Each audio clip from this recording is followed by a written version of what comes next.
Bonsoir à tous et bienvenue dans le Flash Info. Dans l'actualité politique ce samedi, le tête-à-tête entre le chef de l'État, Alassane Ouattara, et Henri Konan Bédié, président du PDCI RDA, rencontre tenue hier à la résidence de l'ex-chef de l'État à Cocody, au terme d'un échange d'un peu plus d'une heure qui a essentiellement porté sur la situation sociopolitique du pays.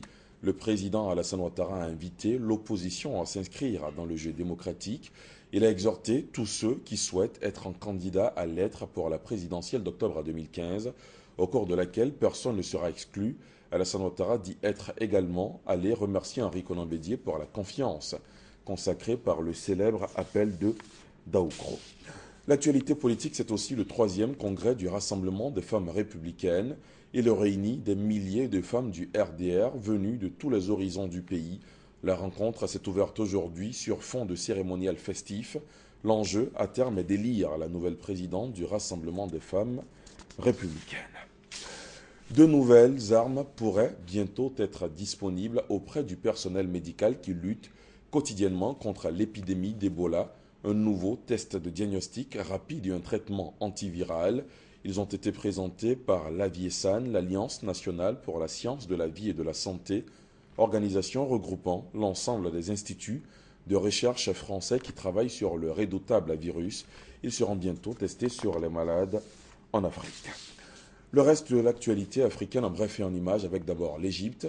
Le général Abdel Fattah al-Sisi a accusé aujourd'hui des soutiens de l'étranger d'être derrière l'attentat qui a tué 30 soldats dans le Sinaï, où l'état d'urgence a été décrété dans certaines régions, tandis que l'armée a mené des frappes aériennes contre des insurgés. Regardez.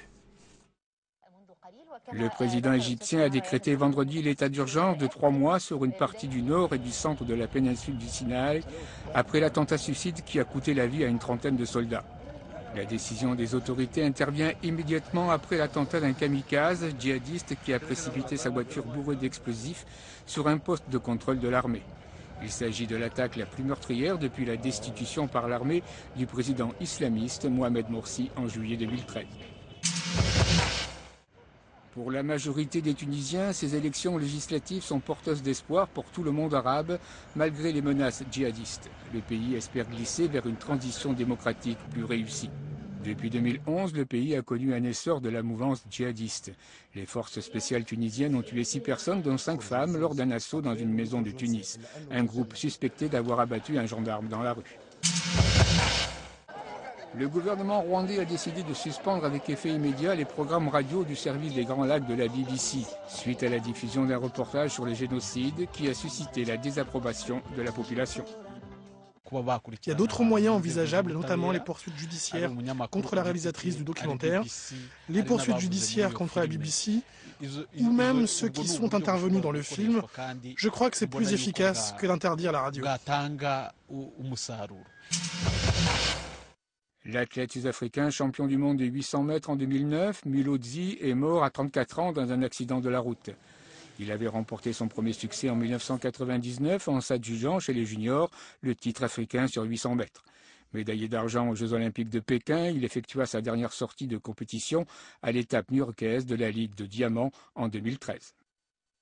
Retour à l'actualité nationale avec cette note triste. L'artiste musicien Johnny Lafleur est décédé dans la nuit d'hier à aujourd'hui des suites d'une longue maladie et suite à cette disparition justement de celui que les mélomanes appelaient affectueusement Niaouli. Plus d'un Ivoirien exprime leur douleur. Est-ce qu'il aura un autre Johnny? Lafleur, non, il n'est pas mort. Yako à tous les artistes ivoiriens. Yako. Et nous sommes en train de partir tous. Johnny, c'est mon frère. J'ai dit Yako, il a appelé Stone. J'ai dit Yako à Salé, West. Johnny, il est galvanisateur. C'est quelqu'un, lorsqu'il est dans un mouvement, il va à fond. Toutes les actions qu'ont mené la Fondation, c'était avec Johnny. Et aujourd'hui, le départ de Johnny nous tue. Un mot de football en bref pour terminer. Les éléphantes de Côte d'Ivoire seront au mondial de la CAN. Au mondial prochain, elles sortent 3e de la CAN Dames, dont la petite finale s'est jouée ce samedi. Elle a emporté sur les Sud-Africaines sur le score de 1-0. Et pour terminer, sachez que dans la grande édition, vous aurez droit, comme tous les samedis, à la page culture. Ce soir, notre invitée est Joséphine Kouadio, elle est fondatrice du Centre ivoirien d'alphabétisation. Vous l'aurez deviné, on parlera certainement d'alphabétisation. Merci de nous avoir suivis. On se retrouve à 20h.